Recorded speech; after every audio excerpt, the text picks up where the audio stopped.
Welcome to the Slop Temple. We pray this video helps. You begin by verifying the network basics. If other devices work, then Chrome is the focus.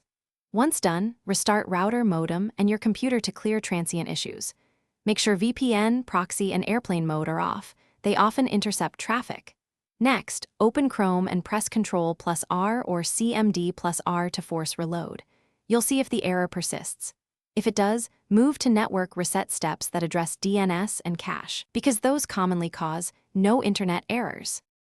You now flush DNS and reset the TCP/IP stack to remove stale entries or bad routes.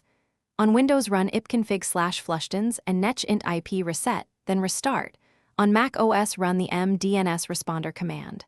Once restarted, open Chrome and clear cache and cookies. This removes corrupted resources that block connections. Disable all extensions to rule out interference. If necessary, use Chrome's reset settings at Chrome//settings/reset to restore defaults.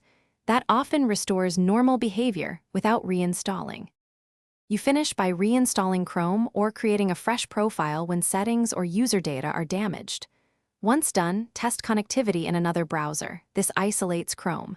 Make sure to try alternate DNS like 1.1.1.1 or 8.8.8.8 because your ISP's DNS can fail. If problems remain, boot into safe mode and test. If no change, contact your ISP and provide collected error messages. Troubleshooting tip. If Chrome shows errors, capture the exact message and timestamp. This speeds up diagnosis dramatically. Thanks for watching. Consider subscribing if we helped you.